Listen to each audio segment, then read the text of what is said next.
বিশাল আকার প্রজেক্টরে খেলা দেখছে হাজারো মানুষ। স্থান ঢাকা বিশ্ববিদ্যালয়ের টিএসসি এলাকা। প্রিয় দলের গোল দেয়াতে উৎসবে মাতোয়ারা জগন্নাথ বিশ্ববিদ্যালয়ের ক্যাম্পাসের শিক্ষার্থীরা। আর রাজশাহী বিশ্ববিদ্যালয়ের ক্যাম্পাসে সমর্থিত দলের মিছিল।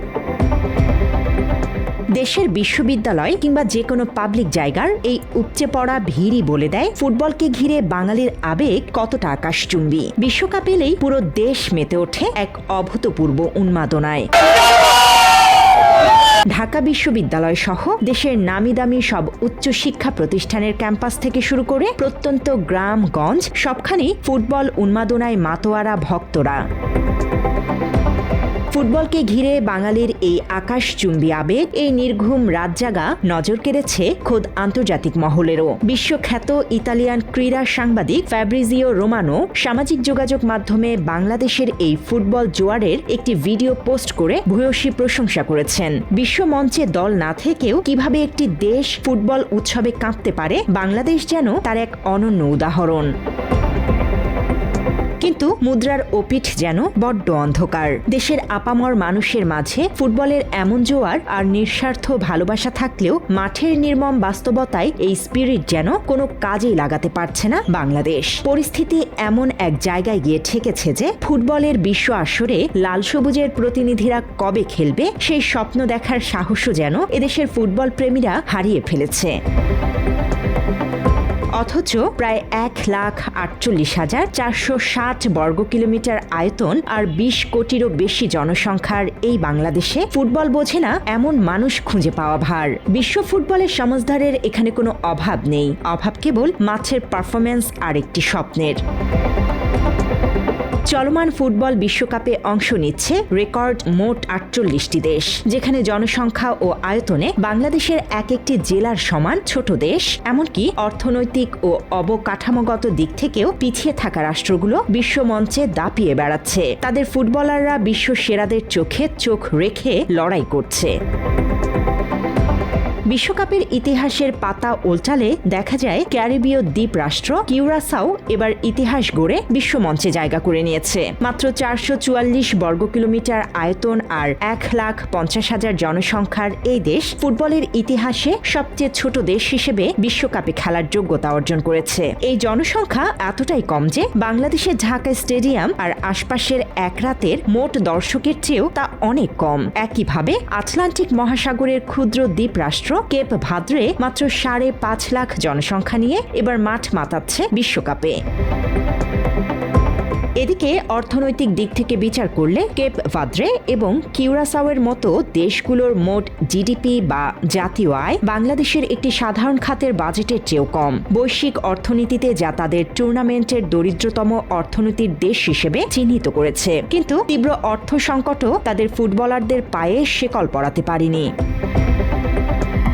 আরও অবাক করার বিষয় হলো বিশ্বকাপে অংশগ্রহণকারী দেশগুলোর বড় একটি অংশই জনসংখ্যার বিচারে বাংলাদেশের তুলনায় একেবারেই নগণ্য। নিউজিল্যান্ড, বসনিয়া ও Herzegovina, Norway, Jordan, Haiti, Uruguay, Qatar কিংবা উজবেকিস্তানের মতো দেশগুলোর জনসংখ্যা বাংলাদেশের একটি নির্দিষ্ট বিভাগের সমান বা তার চেয়েও কম।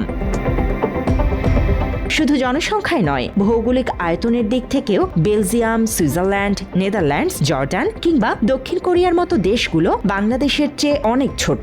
অথচ আয়তনে ক্ষুদ্র এই রাষ্ট্রগুলোই আধুনিক ফুটবলের টেকনিক আর ট্যাকটিক্স দিয়ে বিশ্ব শাসন করছে। অন্যদিকে বিশ্ব অর্থনীতিতে বাংলাদেশের অবস্থান যেখানে ক্রমেই শক্তিশালী হচ্ছে, সেখানে এই জনপদের চেয়ে মাথাপিছু আয় কিংবা সামগ্রিক অর্থনীতিতে বেশ দুর্বল হিসেবে বিবেচিত ঘানা, হাইতি কিংবা কঙ্গোর মতো দেশগুলো বিশ্ব মঞ্চে নিয়মিত ফুটবল খেলছে।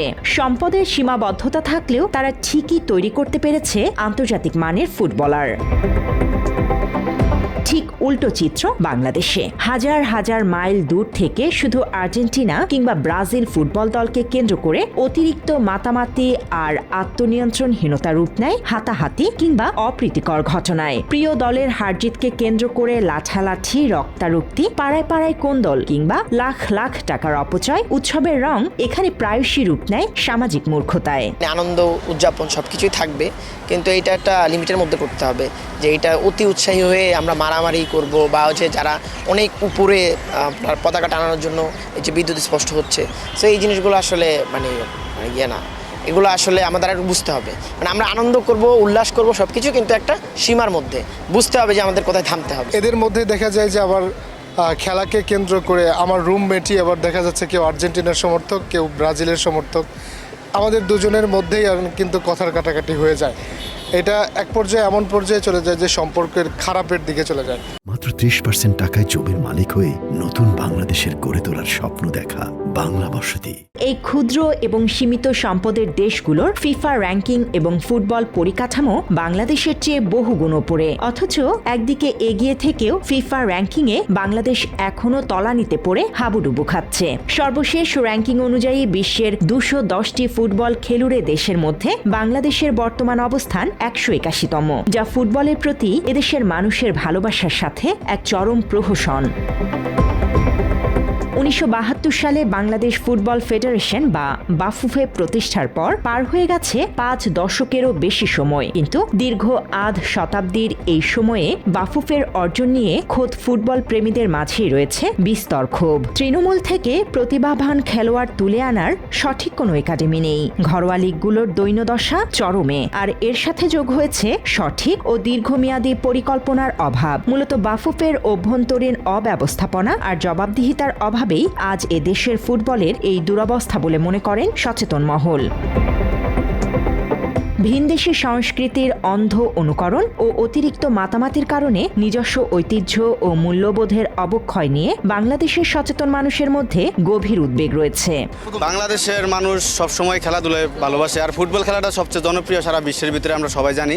কিন্তু একটা বিষয় আপনার অবশ্যই মনে রাখা উচিত, আমাদের এই অন্য দেশের পতাকা নিজের হাতে তুলে কিংবা অন্য দেশের যে সংস্কৃতি এগুলোকে ধারণ করে আমাদের অবশ্যই এর থেকে বের হয়ে আসা উচিত।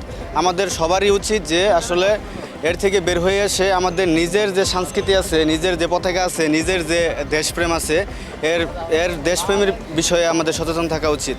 যেমন এই যে অনেক টাকা ব্যয় করে পতাকা বানানো, এটা আসলে আমার মনে হয় না এটার কোনো প্রয়োজন।